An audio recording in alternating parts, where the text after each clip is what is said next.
Good evening guys, welcome sa ating panibagong vlog.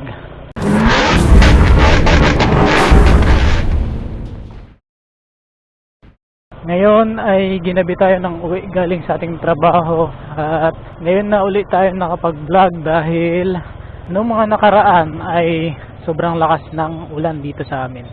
So ayun, pag ganitong oras ay matraffic na. At pag-uusapan naman natin ngayon ang tungkol sa ating XRM 125 pagdating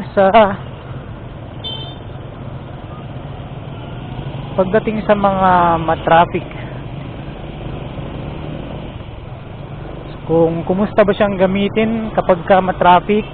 So yung dadaanan natin ngayon ay kalimitan ng matraffic kapag ka ganitong oras. So alam natin na kapag ka sinabing XRM, magaan yan, magaan na i-drive at kilalang kilala. Medyo nabawasan na din ng konti yung mga dumadaan sa part na ito dito sa amin. Kaya sandali tayong magra-rides dito sa loob mismo ng city para din masubukan natin ang ating XRM sa mga ganitong matraffic.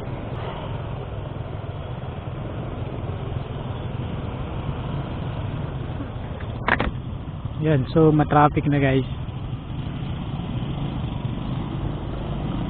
So yung kanyang mga preno kapag ginagamit mo sa mga ganito ay malakas. Madali rin siyang i-maniobra sa mga ganitong matraffic dahil maliit, maiksi at magaan siya guys. Kaya kapag ganitong mga traffic ay medyo panatag yung ating pakiramdam sa mga katulad kong baguhan sa motor na to pag dumadaan ako sa mga ganitong traffic.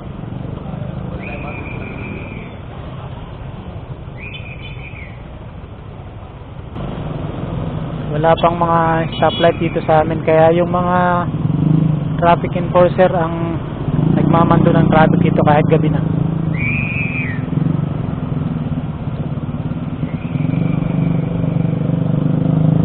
So alam natin na yung XRM 125 natin ay magaan dalhin pagdating sa mga traffic na ganito.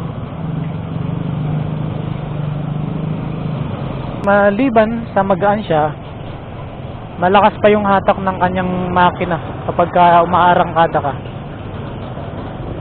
Wala pa naman tayong na-encounter na grabing issue dito sa ating XRM.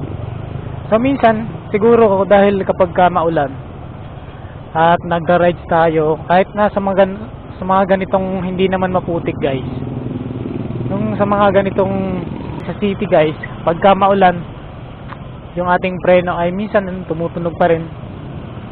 Pero kahit na ganun guys, hindi naman naaapektuhan yung ating takbo. Yung lapad ng ating manobela ay saktong-sakto lang, kaya sa pagka mga ganitong traffic madali siyang isingit.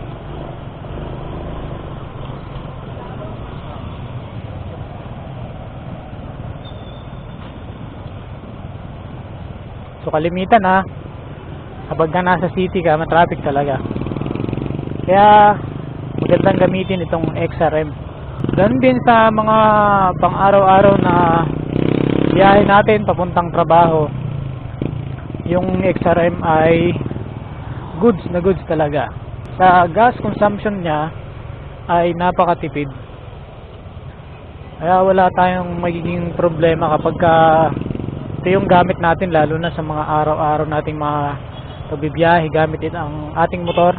So hindi naman talaga maraming mga four wheels dito sa amin kasi kalimitan dito na sasakyan ay tricycle yung bumibiyahe dito sa loob ng city. Kaya hindi ka mahihirapang mag-drive dito.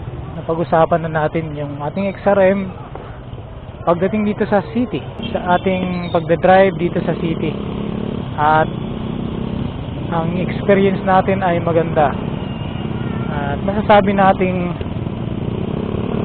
magandang i-drive ang ating XRM 125 sa city. Kasi alam natin guys na yung design ng XRM 125, lalo na yung motard, ay ang alam ko ay pang city talaga siya.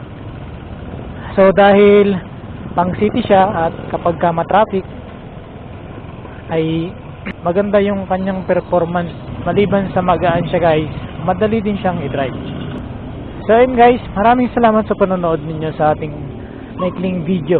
Kung bago ka pa lamang sa ating channel ay please subscribe. This is Nelride Moto. Thank you.